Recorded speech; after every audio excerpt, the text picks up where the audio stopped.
প্রিয় মাধ্যমিক পরীক্ষার্থীরা, তোমাদের জানাই আগাম শুভেচ্ছা। আজ আমরা মাধ্যমিকের জীবন বিজ্ঞান বিষয় নিয়ে আলোচনা করব। কিভাবে প্রশ্নপত্র আসবে তোমাদের, কিভাবে তোমরা উত্তর লিখবে, কোন কোন গুরুত্বপূর্ণ প্রশ্নের ওপরে তোমরা জোর দেবে, এইগুলো নিয়ে আমাদের আজকের আলোচনা। আজকের আলোচনাটা মোটেই কিন্তু সাজেস্টিভ বললে আমরা ভুল করব। এইভাবে কোনো সাজেশন আমরা এখান থেকে কিন্তু দিচ্ছি না, আমরা শুধুমাত্র বিষয়ের উপর আলোকপাত করছি মাত্র। প্রথমেই আমরা বলে নিই একটু আমাদের আজকের বিষয় জীবনবিজ্ঞান। তোমরা সকলেই শুনেছো যে এইবার নতুন সিলেবাসে পরীক্ষা হচ্ছে, সম্পূর্ণ নতুন সিলেবাসে নতুন ফরম্যাটে পরীক্ষা হচ্ছে। এখানে তোমরা ছোট প্রশ্ন পাচ্ছ প্রায় 40 মার্কসের। 40 নম্বরে তোমাদের ছোট প্রশ্ন আসছে। 1 নম্বরের প্রশ্ন 1 নম্বর। 2 নম্বরের প্রশ্ন তোমাদের লিখতে হচ্ছে টোটাল 20 মার্কসের। আর 5 নম্বরের প্রশ্ন তোমাদের টোটাল লিখতে হচ্ছে কিন্তু 30 মার্কসের। এই নিয়ে তোমাদের টোটাল মান দাঁড়াচ্ছে 90 মার্কস। আর তোমরা 10 নম্বরের দেবে প্রজেক্ট, তাহলে তোমাদের টোটাল ভ্যালুটা দাঁড়ালো 100 মার্কস। এই যে আমরা বলছি যে ছোট প্রশ্ন আমরা 40 মার্কসে দেখতে পাচ্ছি এখানে, এর মধ্যে এমসিকিউ আমরা পাবো 15 মার্কস। 15 নম্বরে কিন্তু এমসিকিউ থাকছে। তারপরে শূন্যস্থান পূরণ 5 মার্কস, আমি আর এখানে লিখছি না, তোমরা মন দিয়ে শুনবে। শূন্যস্থান পূরণ কিন্তু 5 মার্কস। তারপরে সত্য মিথ্যা রয়েছে 5 মার্কস। কোনো কোনো ক্ষেত্রে আমরা দেখছি যে এরকম প্রশ্ন আসতে পারে, অমিলটি খুঁজে বের করো।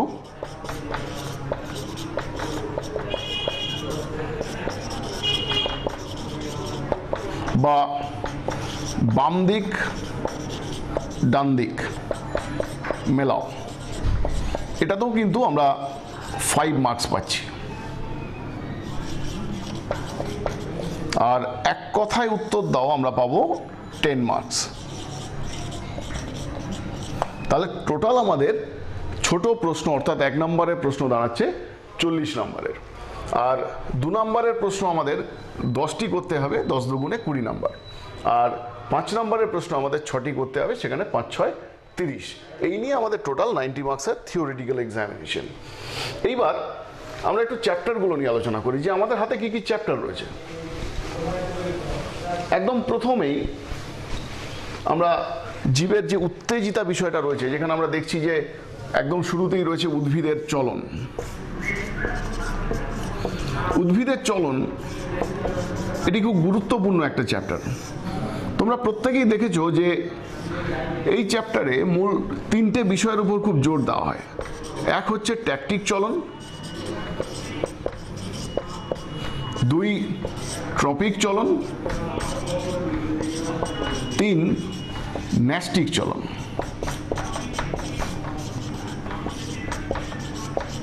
এই 3টি চলনের উপরে কিন্তু প্রশ্ন মূলত আসে।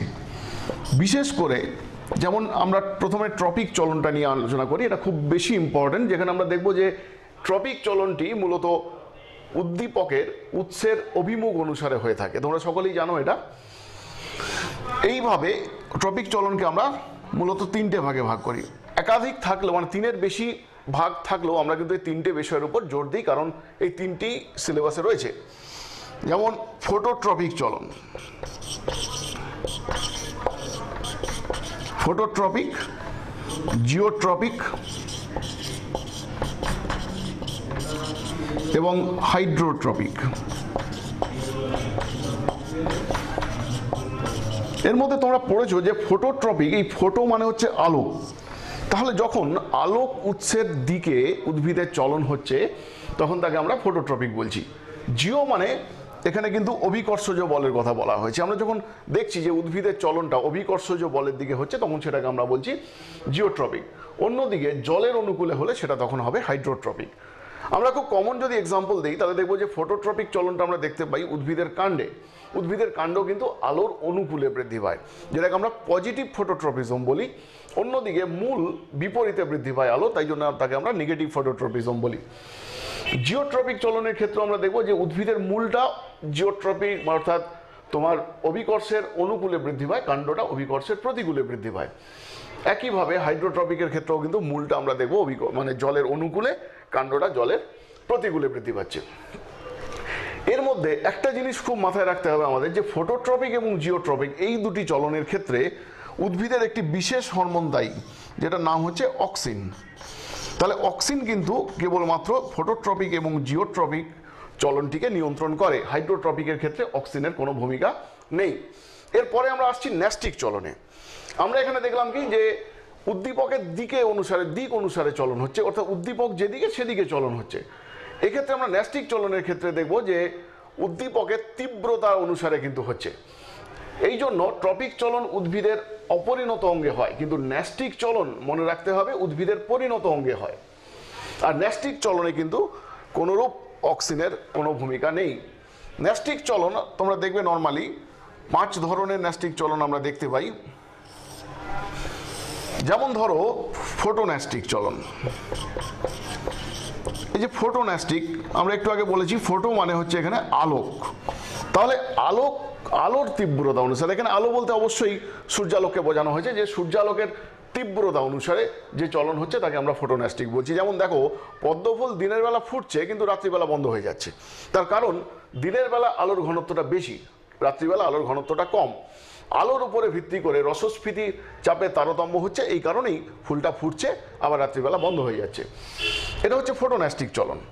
অন্যদিকে দেখো ফোটোন্যাস্টিক তোমরা দেখলে, এরপরে দেখো তোমরা থার্মোন্যাস্টিক চলন। তোমরা এখানে পরিষ্কার বুঝতে পারছো যে এই যে থার্মো ব্যাপারটা রয়েছে,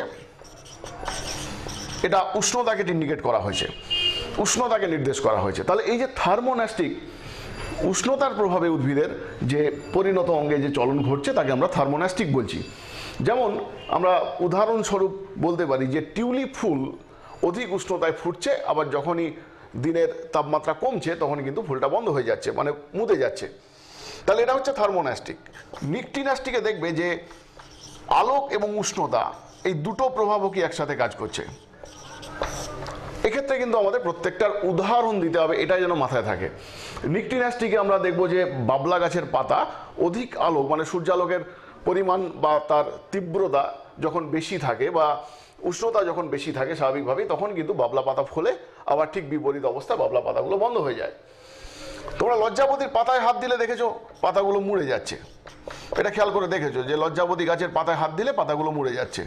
কেন হচ্ছে? তার কারণ সিসমোন্যাস্টিক চলন, অর্থাৎ স্পর্শের প্রভাবে উদ্ভিদের যে চলন ঘটছে তাকে আমরা বলছি সিসমোন্যাস্টিক চলন। কলসপত্রী বা সূর্য শিশিরে রোমের বিক্ষেপণ, বিশেষ করে সূর্য শিশিরে এটা অনেক বেশি প্রকট হয়, যেখানে পতঙ্গের দেহের প্রোটিনের সংস্পর্শে এলেই ওই সূর্য শিশিরের রোমের বিক্ষেপণ ঘটে। এই ধরনের চলনকে অ্যাকচুয়ালি আমরা কেমোন্যাস্টিক চলন বলি। কেমোন্যাস্টিক চলন, যেহেতু ওই প্রোটিনের কথাটা আমরা বললাম রাসায়নিক পদার্থ, সেই জন্য এটা হয়ে গেল কেমোন্যাস্টিক চলন। তাহলে এই 5 প্রকার কেমোন্যাস্টিক চলনের কথা পড়বে। ট্রপিক চলন ন্যাস্টিক চলনের পার্থক্যটা অবশ্যই পড়বে। এই আলোচনা থেকে দেখো উদ্দীপকের দিক অনুসারে, উদ্দীপকের তীব্রতা অনুসারে। এটা আমরা বলেছি অপরিণত অঙ্গে ঘটে, এটা পরিণত অঙ্গে ঘটে। এখানে অক্সিনের ভূমিকা রয়েছে, এখানে নেই। এখানে তোমার ট্রপিক চলন আমরা দেখলাম যে এটা একটা বৃদ্ধিজ চলন। যেমন ধরো তো আমরা একটা বদ্ধ ঘরের মধ্যে, এখানে একটা বদ্ধ ঘর দেখিয়েছি আমরা, এই বদ্ধ ঘরে একটা জানালা খোলা রয়েছে যেখান থেকে সূর্যালোক প্রবেশ করছে। আমরা মাঝখানে একটা টপ সহ চারা গাছ রেখেছি। কিছুদিন পরে আমরা দেখব যে এই টপ সহ চারা গাছটা ক্রমশ বৃদ্ধি পেয়ে আলোর দিকে বৃদ্ধি পেয়েছে। তাহলে এটা কেন হয়েছে? এটা তো অপরিণত অঙ্গ উদ্ভিদের, অগ্রভাগ নিশ্চয়ই অপরিণত, তোমরা সকলেই জানো। তাহলে এই যে অপরিণত অঙ্গের চলন ঘটছে, এটা কিসে? ট্রপিক চলনে আলোর দিকে বৃদ্ধি পেয়েছে। কিন্তু ন্যাস্টিক চলন এটা কিন্তু সম্পূর্ণভাবে ঘটছে উদ্ভিদের পরিণত অঙ্গে। যেমন ফুল একটা ফুটছে, পাতা একটা বন্ধ হচ্ছে বা খুলছে, এই ব্যাপারগুলো কিন্তু পরিণত অঙ্গে ঘটছে। এই হচ্ছে ব্যাপার, এই হচ্ছে আমাদের আলোচনা। এখানে আমরা পার্থক্যটা পেয়ে গেলাম। ট্যাকটিক চলন, এটা ট্যাকটিক চলন এক অর্থে কিন্তু উদ্ভিদের গমন, মূলত নিম্ন শ্রেণীর উদ্ভিদগুলো, যেমন ধরো ভলবক্স, ক্ল্যামাইডোমোনাস, এই সমস্ত উদ্ভিদের ক্ষেত্রে নির্দিষ্ট গমনাঙ্গ রয়েছে। যেমন তোমরা যদি ক্ল্যামাইডোমোনাসের ক্ষেত্রে খেয়াল করো তাহলে দেখবে যে ওদের ফ্ল্যাজেলা রয়েছে। এই ফ্ল্যাজেলা থাকার জন্য কিন্তু এরা স্থান পরিবর্তন করতে পারছে।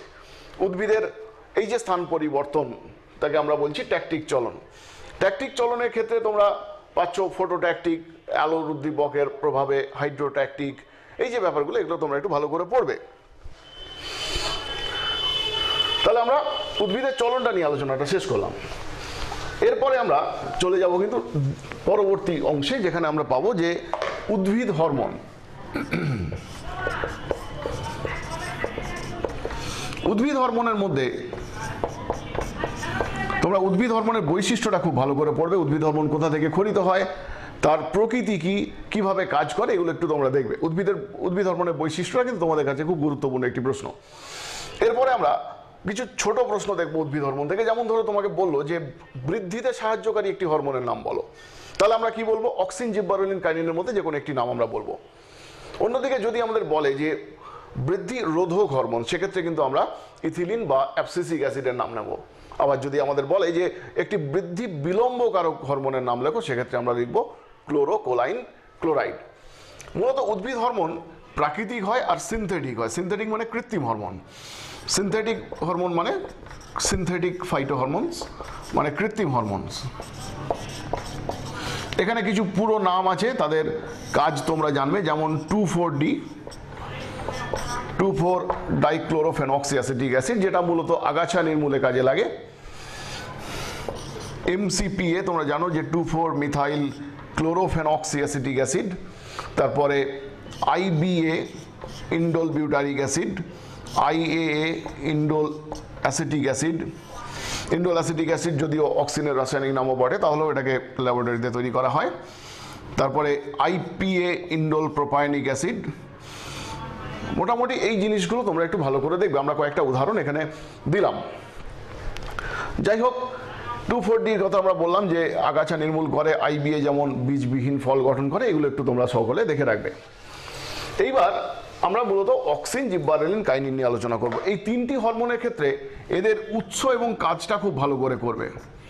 উৎস এবং কার্য, এই দুটো জিনিস খুব ভালো করে দেখবে।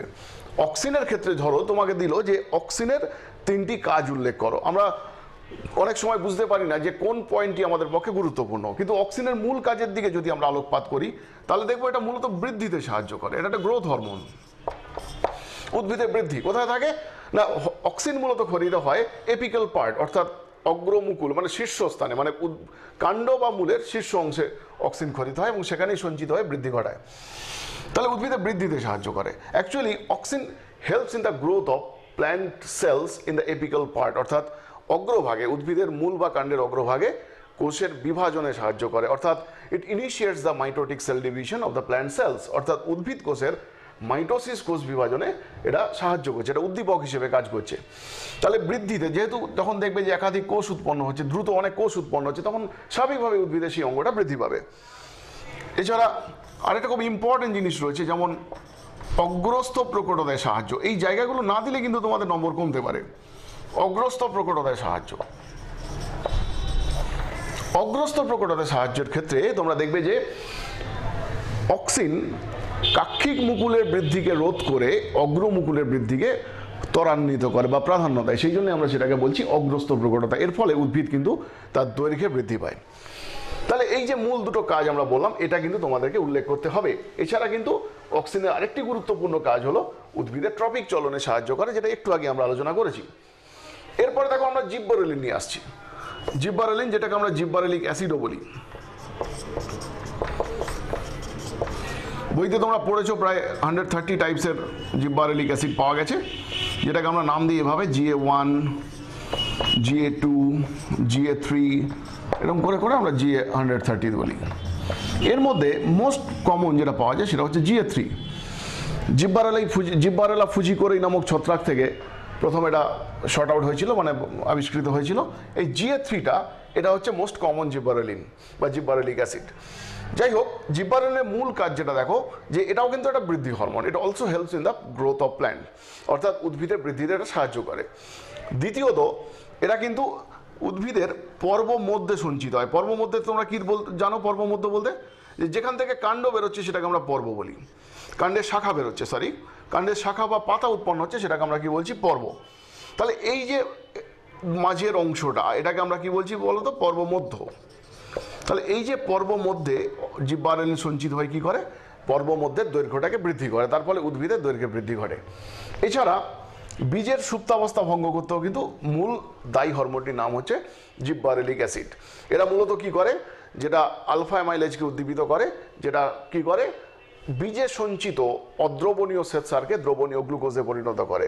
খাদ্যের সরবরাহ ঠিক থাকায় দ্রুত বীজের অঙ্কুরোদ্গম ঘটে। এটাই হচ্ছে জিহ্বারেলিক অ্যাসিডের কাজ। অন্যদিকে সাইটোকাইনিন যদি আমরা আলোকপাত করি তাহলে দেখবো যে সাইটোকাইনিন মূলত অক্সিন, যেটা আমরা বলেছিলাম অগ্রস্থ প্রকটতা সাহায্য করে, সাইটোকাইনিন কিন্তু অগ্রস্থ প্রকটতাকে রোধ করে, অর্থাৎ এটা অগ্রমুকুলের বৃদ্ধিকে রোধ করে কাক্ষিক মুকুলের বৃদ্ধিকে ত্বরান্বিত করে। তার ফলে শাখা প্রশাখা সমন্বিত হয়ে উদ্ভিদের একটা সামঞ্জস্যপূর্ণ বৃদ্ধি ঘটে। That is the important site of the cytokinin অর্থাৎ ফাংশন অফ দ্য সাইটোকাইনিন। এটা কিন্তু আমাদেরকে মাথায় রাখতে হবে। এছাড়া সাইটোকাইনিনের ক্ষেত্রে আরও ইম্পর্টেন্ট কিছু ব্যাপার রয়েছে, যেমন ডাবের জলে সাইটোকাইনিন পাওয়া যায়। স্বাভাবিকভাবেই যে কোনো শস্যেই সাইটোকাইনিনের সন্ধান মেলে, তাই জন্য ডাবের জল তো শস্য, ওটা তরল শস্য, তাই জন্য ডাবের জলে সাইটোকাইনিন আমরা দেখতে পাই। তাহলে এই জায়গাগুলো আমরা খুব ভালো করে দেখে নেব যে হরমোনগুলোর কাজ কি। এরপরে আমরা আসবো প্রাণী হরমোন। প্রাণী হরমোন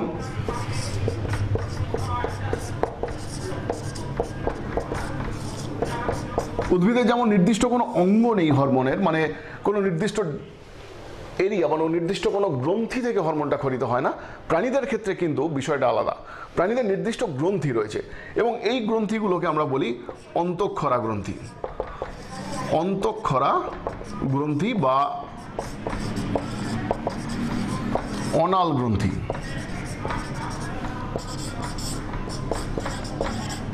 অনাল গ্রন্থি বলতে আমরা এই গ্রন্থিগুলোকে বোঝাই যে এদের নালীবিহীন গ্রন্থি এরা।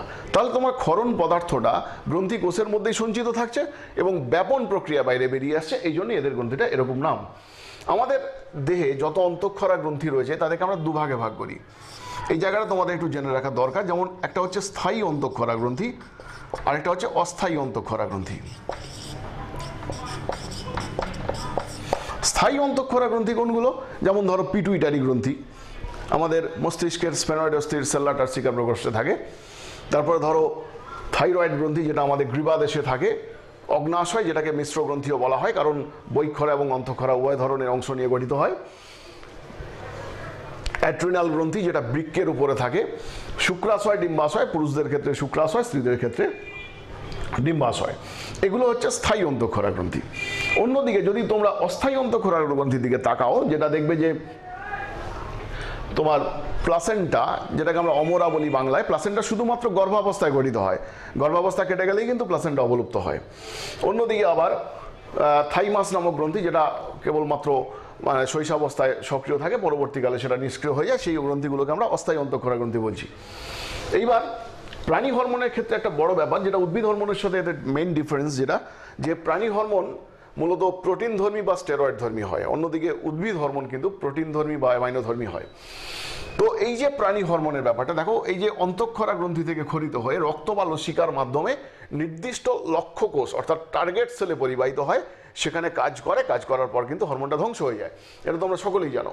অনেক সময় আমরা দেখি যে একটা হরমোনের ক্রিয়া আরেকটা হরমোন দ্বারা বাধাপ্রাপ্ত হয়, যেটাকে আমরা মানে দ্বৈত নিয়ন্ত্রণ বলে থাকি। যেমন ইনসুলিন, যেটা অগ্নাশয় থেকে খরিত হয়, সেটা রক্ত শর্করার পরিমাণটা কমিয়ে দেয়। অন্যদিকে অগ্নাশয় থেকে খরিত গ্লুকাগন নামক হরমোন, সেটা কিন্তু রক্ত শর্করার পরিমাণটাকে বাড়িয়ে দেয়। এইভাবে দুটো হরমোন ভাইস ভার্সা কাজ করে বলেই কিন্তু আমাদের দেহে রক্তে গ্লুকোজের ভারসাম্যটা বজায় থাকে। যদি সেটা না হতো, কোনো একটা বেশি সক্রিয় হতো, তাহলে কিন্তু সমস্যা দেখা দিত। যাই হোক, এবার আমরা আসছি এক একটা করে গ্রন্থি করে একটু আলোচনা করে নিই আমরা। যেমন পিটুইটারি গ্রন্থি, এখান থেকে তোমরা পিটুইটারির দুটো খণ্ডক মেনলি আমাদের ক্ষেত্রে সক্রিয়, একটা হচ্ছে অগ্রখণ্ডক বা অ্যাডেনোহাইপোফাইসিস, আর একটা পশ্চাৎ খণ্ডক বা নিউরোহাইপোফাইসিস। অ্যাডেনোহাইপোফাইসিস থেকে যে সমস্ত হরমোনগুলো খরিত হচ্ছে তাদের কাজ পড়বে তোমরা এসটিএইচ, এসিটিএইচ, টিএসএইচ, জিটিএইচ, এগুলোর কাজ ভালো করে করবে এবং প্রত্যেকটা ক্ষেত্রে দেখবে যে এই হরমোনের কম ক্ষরণ বা অধিক ক্ষরণের ক্ষেত্রে কি ধরনের সমস্যার সৃষ্টি হচ্ছে। এটা কিন্তু প্রত্যেকটি হরমোনের ক্ষেত্রে তোমরা করবে, এটা শুধু এখানে বলে নয়, প্রত্যেকটি হরমোনের ক্ষেত্রে দেখবে যে অধঃক্ষরণ এবং অধিকক্ষরণ এই কি সমস্যার সৃষ্টি করছে, এটা তোমাদেরকে দেখে রাখতে হবে। এসটিএইচ গ্রোথ হরমোন বৃদ্ধিতে সাহায্য করে, এসিটিএইচ অ্যাড্রিনাল গ্রন্থির বৃদ্ধিতে সাহায্য করে, টিএসএইচ থাইরয়েড গ্রন্থির বৃদ্ধি এবং ক্ষরণে সাহায্য করে, জিটিএইচ হচ্ছে গোনাডোট্রপিক, যেটা আমাদের জননতন্ত্র অর্থাৎ শুক্রাশয় বা ডিম্বাশয়ের উপর ক্রিয়াশীল হয়। এগুলো ভালো করে পড়বে। হাইপোথ্যালামাস যেটা পিটুইটারি গ্রন্থিকে নিয়ন্ত্রণ করে, যেটাকে ব্যান্ড মাস্টার ও মাস্টার গ্ল্যান্ড বলা হয়ে থাকে। পিটুইটারি গ্রন্থি থেকে খরিত হরমোনগুলো কিন্তু তোমার পিটুইটারি গ্রন্থির হরমোনগুলোর ক্ষরণগুলো নিয়ন্ত্রণ করে, সেগুলো তোমরা দেখবে। এছাড়া পশ্চাৎ পিটুইটারি যেটাকে আমরা বলছি নিউরোহাইপোফাইসিস, সেখান থেকে দুটো হরমোন আমরা পাই। Number one is ADH, that is also known as vasopressin. ADH means anti diuretic hormone, also known as vasopressin. আরেকটি হচ্ছে অক্সিটোসিন। এর মধ্যে তোমরা জানো যে এডিএইচ এই হরমোনটির অভাবে যে রোগটি হয় তার নাম হচ্ছে ডায়াবেটিস ইনসিপিটাস, যেটাকে আমরা বলছি বহুমূত্র। এটা তোমরা 9এও পড়ে এসছো যে এডিএইচ বৃক্কীয় নালিকায় জলের পুনঃশোষণে সাহায্য করে। অক্সিটোসিন স্ত্রী ফ্যালোপিয়ান টিউবের মধ্যে দিয়ে শুক্রাণুর সঞ্চারণ, এছাড়া মানে স্তন গ্রন্থি থেকে দুগ্ধক্ষরণ, প্রসবকালীন অবস্থায় জরায়ুর ক্রমসংকোচন ইত্যাদি কাজের সাথে সম্পর্কিত। এরপরে আমরা পিটুইটারির পর আমরা চলে যাচ্ছি থাইরয়েড। থাইরয়েড ইম্পর্টেন্ট পার্ট, যেখান থেকে আয়োডিনযুক্ত হরমোন খরিত হয় যার নাম হচ্ছে থাইরক্সিন। থাইরক্সিন দেহে মৌল বিপাকীয় হার অর্থাৎ বিএমআর এর মাত্রা নিয়ন্ত্রণ করে। দেহের এটা একটা ক্যালোরিজেনিক হরমোনও বটে, কারণ থাইরক্সিনের প্রভাবে এটিপি উৎপন্ন হয়। লোহিত রক্তকণিকার ক্রমপরিণতিতে সাহায্য করে, গ্লুকোজ বিপাকে সাহায্য করে। থাইরক্সিনের কম ক্ষরণে যেটা শিশুদের ক্ষেত্রে হয় ক্রেটিনিজম রোগ হয়। আরেকটা জিনিস আমি একটু উল্লেখ করে দিই যে এসটিএইচ এর কম ক্ষরণে, পিটুইটারি গ্রন্থির যে এসটিএইচ তার কম ক্ষরণে বামনত্ব রোগ হয়, যেটাকে আমরা বলছি ডোয়ারফিজম। ডোয়ারফিজম এবং ক্রেটিনিজম দুজনেরই কিন্তু বাহ্যিক লক্ষণটা বামন, কিন্তু এসটিএইচ এর কম ক্ষরণে যে ডোয়ারফিজম হয় সে বামন ছাড়া বাকি সবটাই তার স্বাভাবিক থাকে। কিন্তু ক্রেটিনিজমের ক্ষেত্রে আমরা দেখব যে জড়বুদ্ধি সম্পন্ন হয়, প্রজনন ক্ষমতা থাকে না, ইমিউনিটি পাওয়ার অর্থাৎ দেহের অনাক্রম্যতার ভাগটা কম থাকে। তাহলে এই জিনিসগুলো আমাদের একটু খেয়াল করতে হবে। তারপরে আমরা যাব অগ্নাশয়। অগ্নাশয়কে আমরা মিশ্র গ্রন্থি বলে থাকি, মিক্সড গ্ল্যান্ড, কারণ অগ্নাশয়ের দুটো পার্ট আছে, একটা বহিঃক্ষরা অংশ যেখান থেকে উৎসেচক খরিত হয়, আরেকটি রয়েছে অন্তঃক্ষরা অংশ। এই অংশটাকে আমরা কি বলি? Islets of Langerhans. কি বলি আমরা? Islets of Langerhans. এই আইলেটস অফ ল্যাঙ্গারহ্যান্সে 3 প্রকার সেল মেনলি থাকে, আলফা, বিটা এবং ডেল্টা। আলফা, বিটা এবং ডেল্টা। এর মধ্যে আলফা কোষ থেকে গ্লুকাগন, বিটা কোষ থেকে ইনসুলিন এবং ডেল্টা কোষ থেকে সোমাটোস্ট্যাটিন খরিত হয়। আমাদের এইটা মেন ইম্পর্টেন্ট, ইনসুলিন এটা রক্ত শর্করার মাত্রাকে কমিয়ে দেয়। কিভাবে কমায়? না, প্রথমত যকৃৎ এবং পেশি কোষের কোষপর্দার ভেদ্যতা বৃদ্ধি করে, তার ফলে গ্লুকোজ প্রবেশ করে এর মধ্যে এবং গ্লাইকোজেন রূপে সঞ্চিত হয়, এটাকে আমরা গ্লাইকোজেনোলাইসিস বলি। তাহলে কি দাঁড়ালো? যে insulin helps in the glycogenesis, অর্থাৎ গ্লাইকোজেনেসিস প্রক্রিয়াটাতে সাহায্য করছে।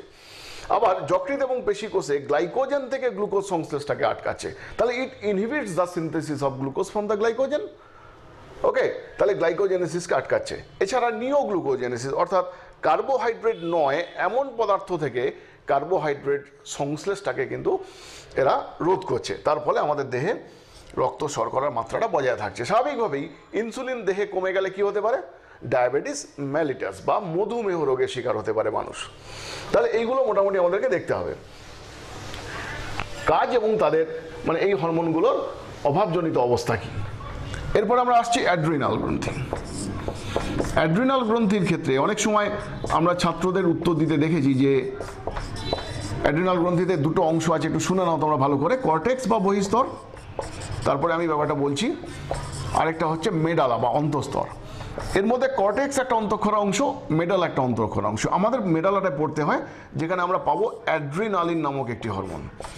এই অ্যাড্রিনালিন, এই হরমোনটি নিয়েই যত কনফিউশনের সৃষ্টি হয়। কীরকম না, অনেক ছাত্র উত্তর দেয় যে অ্যাড্রিনালিন খরিত হয় অ্যাড্রিনাল গ্রন্থি থেকে। সেক্ষেত্রে কিন্তু মাথায় রাখতে হবে নাম্বারটা কমবে, কারণ অ্যাড্রিনাল গ্রন্থির দুটো অন্তঃক্ষরা অংশ রয়েছে, মেডালা থেকে খরিত হয় অ্যাড্রিনালিন, এটা কিন্তু আমাদের মাথায় রাখতে হবে।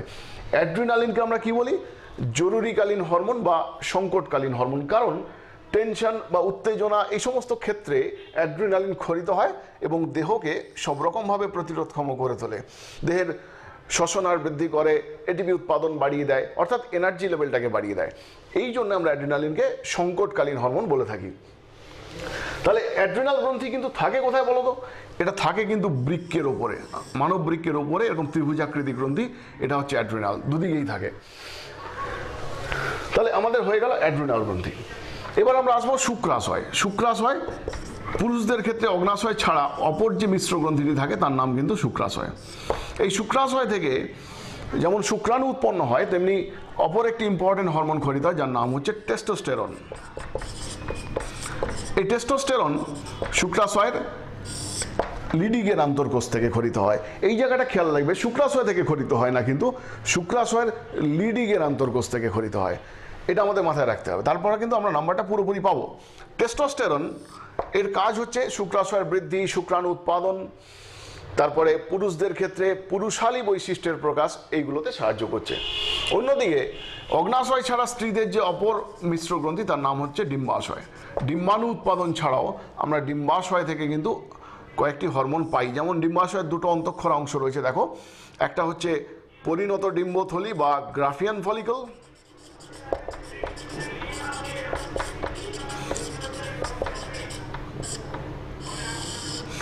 এই গ্রাফিয়ান ফলিকল ফেটে গেলে তৈরি হয় পিত গ্রন্থি বা কর্পাস লিউটিয়াম।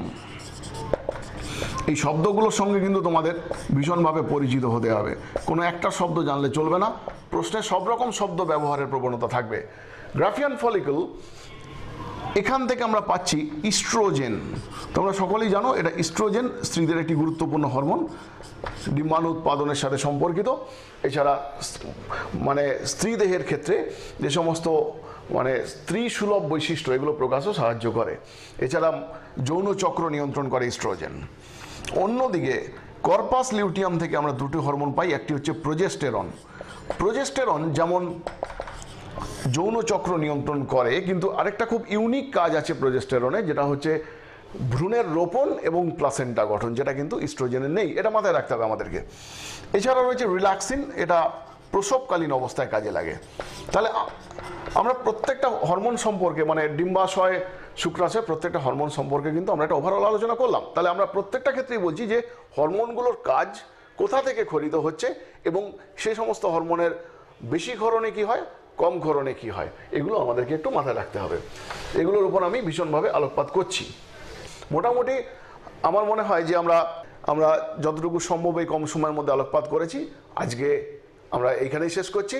তোমাদের সকলে ভালো হোক, পরীক্ষা ভালো হোক, এই শুভকামনা জানাই তোমাদেরকে। ধন্যবাদ।